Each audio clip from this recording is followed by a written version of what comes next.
لا اکراہ فی الدین، دین میں کوئی جبر نہیں ہے، دین میں کوئی زبردستی نہیں ہے۔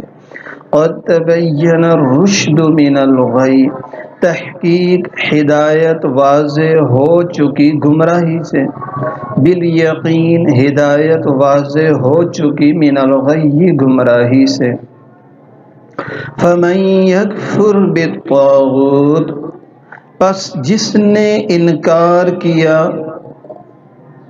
طاغوت کا، گمراہ کرنے والوں کا، طاغوت کا، وَيُؤْمِن بِاللَّهِ، اور اللہ پر ایمان لایا،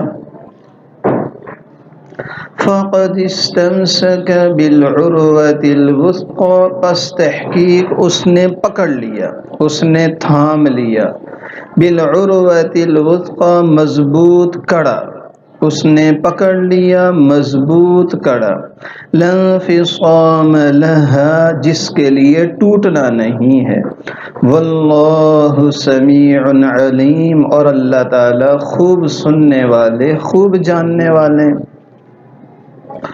اللہ ولی الذین آمنوا، اللہ تعالی ایمان والوں کے مددگار ہیں، اللہ تعالی ایمان والوں کے مددگار ہیں۔ یخرجہم، نکالتے ہیں ان کو، من الظلمات، اندھیروں سے، الی النور، روشنی کی طرف۔ والذین کفروا، اور وہ لوگ جنہوں نے کفر کیا، اولیاؤہم الطاغوت، ان کے مددگار، ان کے دوست شیاطین ہیں۔ یخرجونہم، ان کو نکالتے ہیں، من النور، روشنی سے، الی الظلمات، اندھیروں کی طرف، نکالتے ہیں ان کو روشنی سے اندھیروں کی طرف۔ اولئک اصحاب النار، وہی جہنم والے ہیں، ہم فیہا خالدون، وہ اس میں ہمیشہ ہمیشہ رہیں گے۔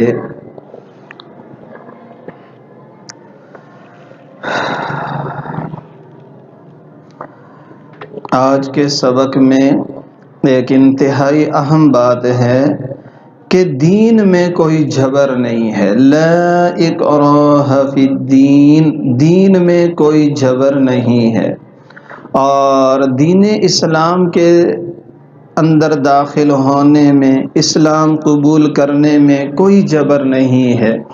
البتہ جو آدمی اپنی رضا سے، رغبت سے مسلمان ہو گیا اور کلمہ طیبہ پڑھ لیا، اسلام کی حدود میں شامل ہو گیا، اور پھر وہ خود کو مسلمان بھی کہتا ہے، اور اگر اسلام کی تعلیمات پر وہ عمل نہیں کرے گا اور یا اسلام کی حدود کو پامال کرے گا، پھر اس کے لیے شریعت نے حدود رکھی ہیں، ورنہ کافر کو مسلمان کرنے کے لیے شریعت مطہرہ کے اندر کوئی جبر نہیں ہے۔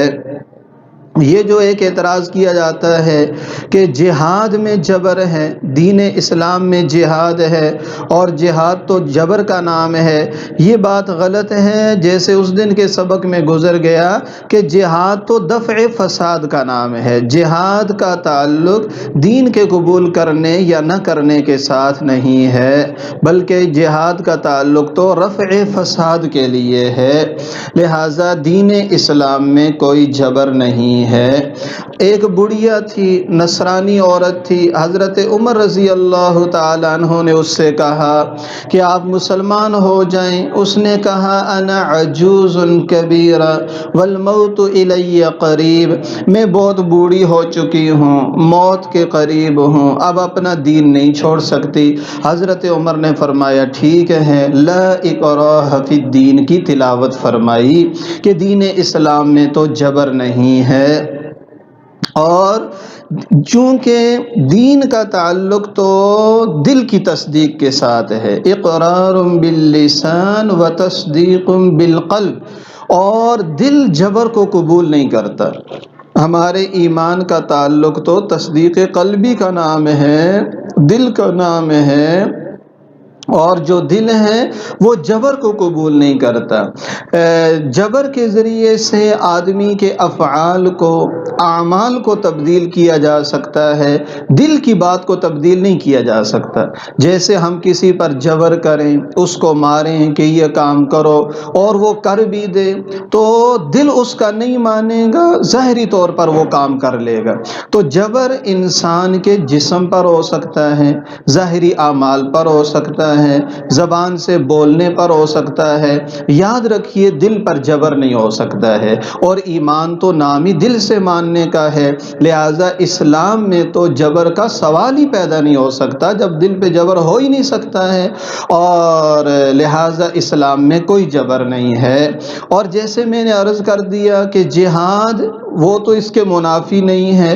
ناسمجھی سے لوگ غیر مسلم اعتراض کرتے ہیں کہ دیکھو اسلام تلوار سے پھیلا، جہاد ہے، تو اللہ خود قرآن میں فرماتے ہیں کہ جہاد کن کے لیے ہے؟ اللہ فرماتے ہیں وَيَسْعَوْنَ فِي الْأَرْضِ فَسَادًا، وہ لوگ جو دنیا میں فساد کرتے ہیں، وَاللَّهُ لَا يُحِبُّ الْمُفْسِدِينَ، اور اللہ تعالیٰ فسادیوں کو پسند نہیں کرتے۔ لہذا اسلام میں جبر نہیں۔ اسلام کا طریقہ کار کیا ہے؟ نمبر ایک، ہم کسی کی طرف اقدام کریں گے، کہیں گے اسلام لے آؤ، اسلام کی خوبیاں بتائیں گے، محاسن بتائیں گے، اچھائیاں بتائیں گے، راغب کریں گے، 3 دن کی مہلت دیں گے کہ سوچو بچار کر لو، خوب سوچ لو، اگر نہیں مانتے تو ہم کہیں گے کہ جزیہ دو، ٹیکس دو، اور اسلامی ملک کے اندر امن و سکون کے ساتھ رہو، اور بہت ہی مناسب ٹیکس ہوتا ہے نہ ہونے کے برابر۔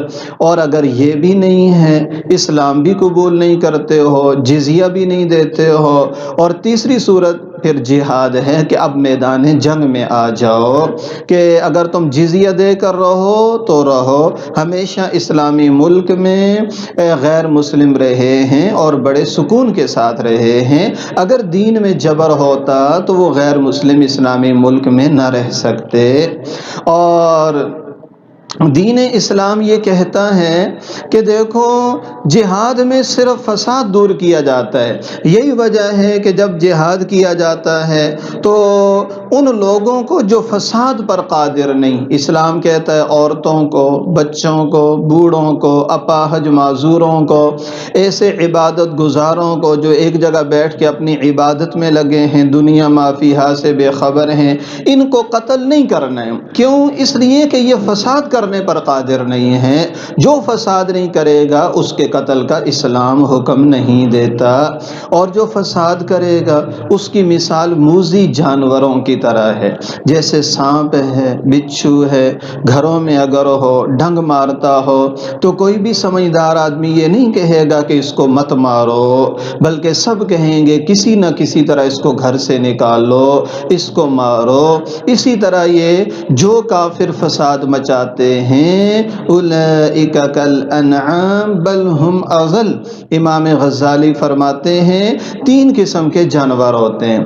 بعض جانور ایسے ہوتے ہیں وہ بھوکے بھی ہو جائیں، مرنے بھی لگ جائیں تو دوسرے ذی روح کو نقصان نہیں پہنچاتے، جیسے بکری وغیرہ ہے، بیل ہے، گائے ہے، ان کو چارہ نہ ملے مر جائیں گے لیکن ساتھ والے جانور کو نہیں کاٹیں گے، انسان کو نقصان نہیں پہنچائیں گے۔ دوسرے وہ جانور ہیں جو اپنے فائدے کے لیے نقصان پہنچاتے ہیں، جیسے جنگل کے درندے، شیر وغیرہ ہے۔ شیر کہتے ہیں ایسا جانور ہے کہ شکار کرتا ہے اپنے فائدے کے لیے، اگر اس کا پیٹ بھرا ہونا تو اس کے اوپر بھی کوئی ناچتا رہے تو اس کو نہیں پکڑتا کیونکہ اس کا پیٹ بھرا ہوا ہے۔ اور تیسرے جانور ہیں سانپ ہے، بچھو ہے، اس طرح کی چیزیں ہیں جن کا انسان کو یا کسی کو تکلیف پہنچانے میں فائدہ کوئی نہیں ہے، ان کا کام ہی ڈنگ مارنا ہے۔ حضرت فرماتے ہیں اللہ کی نظر میں کافر ان سے بھی بدتر ہیں، کیونکہ انہوں نے اللہ کے احکام کو چھوڑا، اللہ کے بندوں کو کفر کے ذریعے سے زہر پہنچاتے ہیں، تو ان کو راستے سے ہٹانا عقل سے بھی ثابت ہے اور شریعت مطہرہ کا بھی حکم ہے۔ اور ایک واضح بات اس پر یہ بھی ہے کہ دیکھو اسلام قبول کرنے پر جبر نہیں ہوا، بلکہ 13 سالہ مکہ کی تاریخ گواہ ہے کہ جبر تو ہوا اسلام کے چھڑانے پر۔ حضرت بلال رضی اللہ پر کتنا ظلم و ستم ہوا، اور حضرت خباب پر کتنا ظلم و ستم ہوا، حضرت عمار پر، حضرت یاسر پر، حضرت سمیہ پر۔ وہ لوگ تو مسلمان ہوئے اپنے شوق سے، تم نے جبر کیا کہ ان کو کافر بنا دیں، حضرت سمیہ کے ٹکڑے کر دیے، حضرت عمار کو شہید، حضرت یاسر کو شہید کر دیا، حضرت بلال کو تپتے انگاروں پہ لٹا دیا۔ تم نے تو پورا زور لگایا کہ یہ اسلام کو چھوڑ دیں، لیکن وہ اسلام انہوں نے نہیں چھوڑا، تو جبر تو تم نے کافر بنانے کے لیے کیا ہے، لہٰذا اسلام میں جبر نہیں۔ بعض لوگ کہتے ہیں محمد عربی صلی اللہ علیہ وسلم کو چند جنگجو مل گئے تھے جو ان کے ارد گرد اکٹھے ہو گئے تھے اور انہوں نے ساری دنیا کو فتح کر ڈالا۔ ان سے مؤدبانہ گزارش ہے کہ یہ جنگجو اس کے پاس کیسے آ گئے تھے؟ وہ نبی اکرم صلی اللہ علیہ وسلم جن کو مکہ سے نکالا گیا، مدینہ ہجرت پر مجبور کیا گیا، تو کس جبر نے ان کو مجبور کیا بڑے بڑے بہادروں کو کہ وہ اس نبی کے ارد گرد ہو جائیں؟ تو خلاصہ یہ ہے کہ ایک کہتے ہیں آلات کی جنگ ہوتی ہے، ہتھیاروں کی جنگ، ایک اصطلاحات کی جنگ ہوتی ہے۔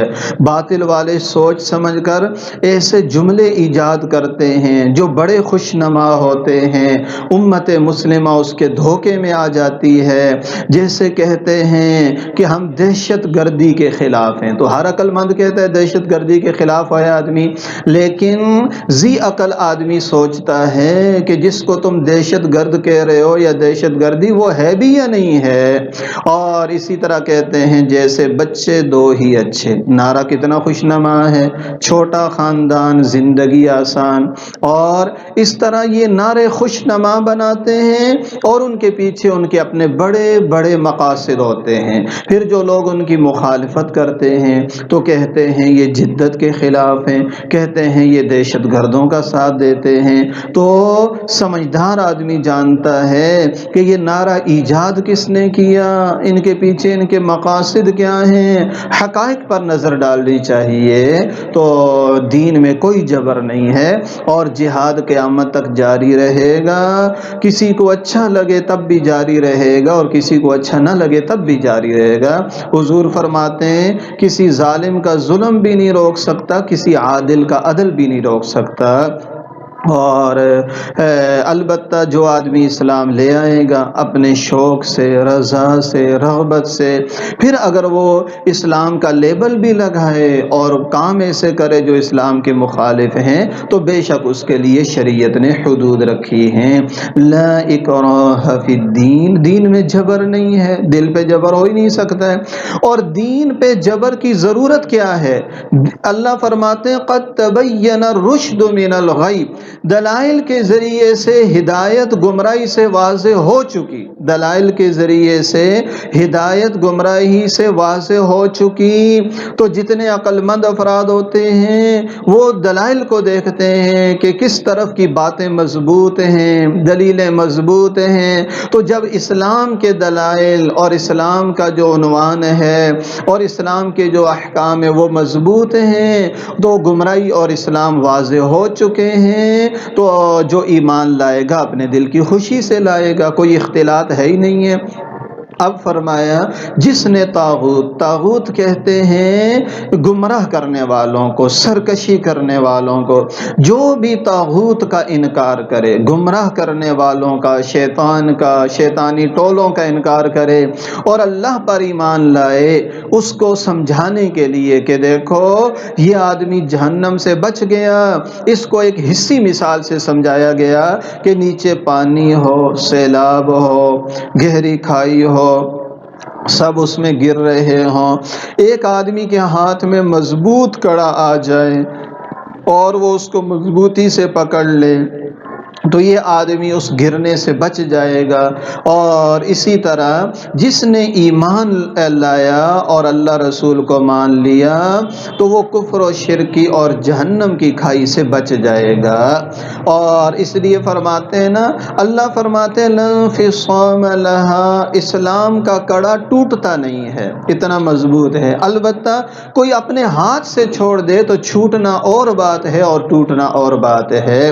جو بھی اللہ پر ایمان لائے گا اور اس کو مضبوطی سے تھام، استمساک کہتے ہی مضبوطی سے پکڑنے کو ہے، اس کو مضبوطی سے پکڑے گا وہ کڑا کبھی نہیں ٹوٹے گا۔ ہاں یہ خود چھوڑ دے تو وہ ایک الگ بات ہے۔ اور اللہ تعالیٰ خوب سننے والے، اللہ تعالیٰ خوب جاننے والے ہیں۔ اور اسی لیے حضور فرماتے ہیں کہ دین کو مضبوطی سے پکڑو، وَعَضُّوا عَلَيْهَا بِالنَّوَاجِذِ، مضبوطی کے ساتھ دین کو پکڑو۔ اور اللہ تبارک و تعالی ایمان والوں کے دوست ہیں، ایمان والوں کے مددگار ہیں، اور ان کو نکالتے ہیں اندھیروں سے روشنی کی طرف، کفر و شرک کے اندھیروں سے روشنی کی طرف نکالتے ہیں۔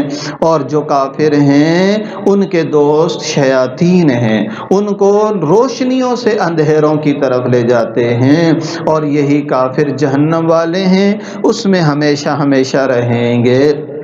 دیکھیے کفر اندھیرا ہے، اسلام روشنی ہے، اور جو روشنی والوں کے ساتھ رہے گا وہ روشنی پائے گا، جو تاریکی والوں کے ساتھ رہے گا وہ تاریکی پائے گا۔ لہذا ایمان والوں کے ساتھ جو رہے گا، دوستی کرے گا، اس کے دل میں نور آئے گا۔ جو کافروں کے ساتھ دوستی کرے گا اس کے دل کے اندر بھی اندھیرا آئے گا۔ یہ بھی بہت بڑی نسبت ہے کہ اللہ ایمان والوں کے دوست ہیں، بہت بڑی بات ہے۔ اور پھر اندھیروں سے روشنی کی طرف نکالتے ہیں۔ کافروں کے دوست شیاطین ہیں، ان کو روشنی سے اندھیروں کی طرف لے جاتے ہیں، اور یہی لوگ جہنم والے اس میں ہمیشہ رہیں گے۔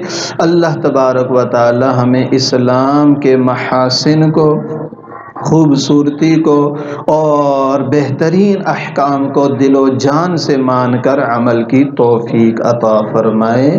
وآخر دعوانا ان الحمد للہ رب العالمین۔